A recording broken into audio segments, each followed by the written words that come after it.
Hey guys, Rowdy Retro Viewer here again. I just finished watching The Matrix, as well as checking out the film's behind the scenes features. And now I get to share my thoughts on this film. Now before we start, yes, I am back from taking a short break after making a few videos. Yes, I have took like a couple of days off. Cause I was just trying to not get carried away with making multiple videos in one day or more, depending on how you look at it. And I did went to the pool yesterday, since it is pretty much hot. Anyways, it's summer.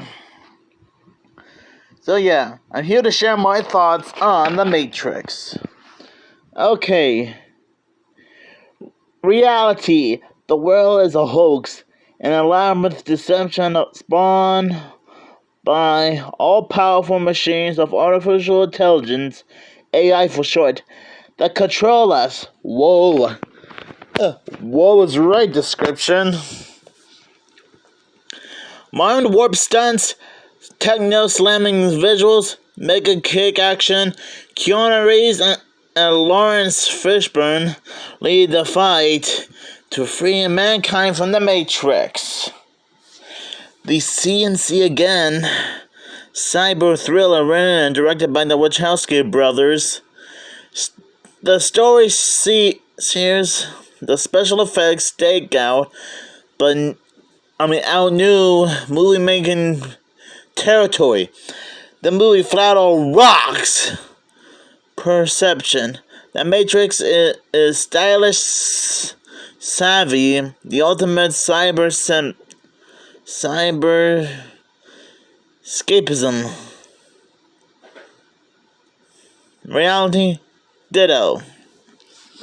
So yes, I did get a chance to watch this for the first time, and I gotta admit, it is pretty action-packed, with interesting characters like Morbius and Neo and Trinity, for example. They're like, the villains are pretty unique. The Agent Smith's army, to be exact. It's kind of like a different take on the whole cyberspace genre. I know the whole cyberspace genre might not be a thing, but it might as well be.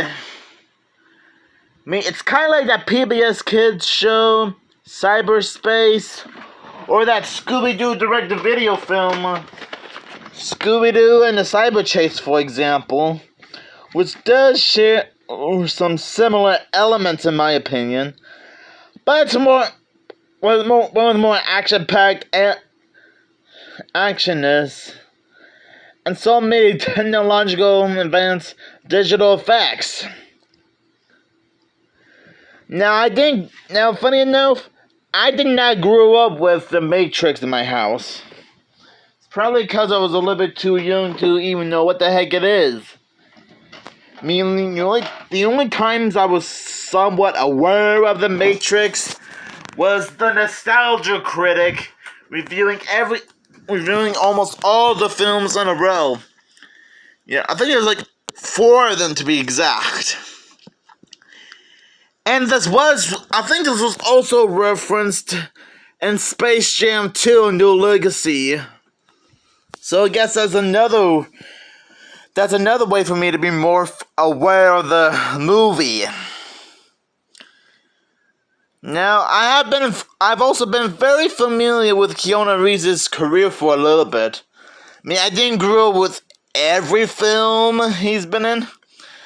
The ones that I knew was his performance in the Bill and Ted movies, thanks to Minty Comedic Arts for talking about those films by bringing up the facts.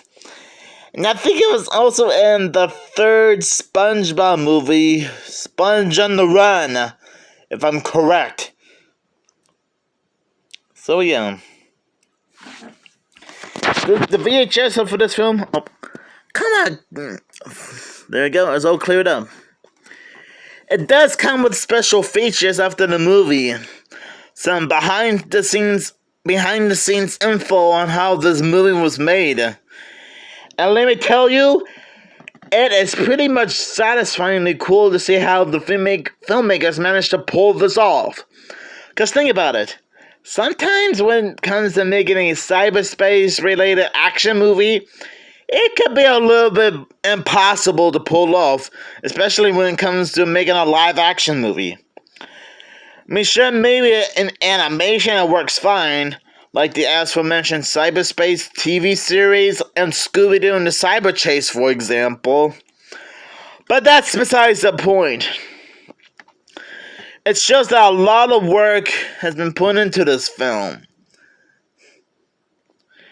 And it probably took maybe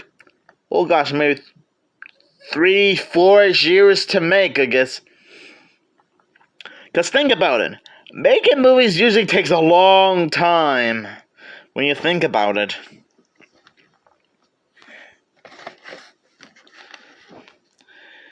And I think this was the first VHS tape to be a widescreen edition. Even though it's probably rare to find a VHS copy of a certain movie that is in widescreen form. Okay, maybe it probably is not that rare, but you never know. It probably makes sense when you think about it. But anyways, this is probably one way for me to be introduced to The Matrix.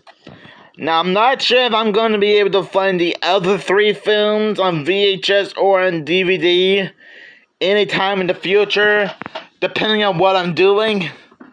But you know what? It probably wouldn't be that hard to find the other 3 Matrix movies.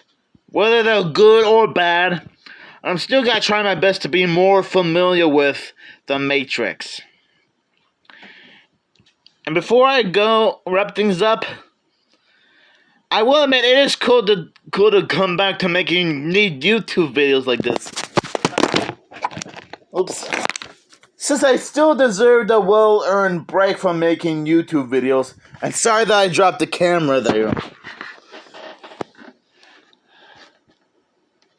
And you know, I'm sure that most people might not be huge fans of either of this film or the entire franchise in general. But hey, sometimes you can't want them all.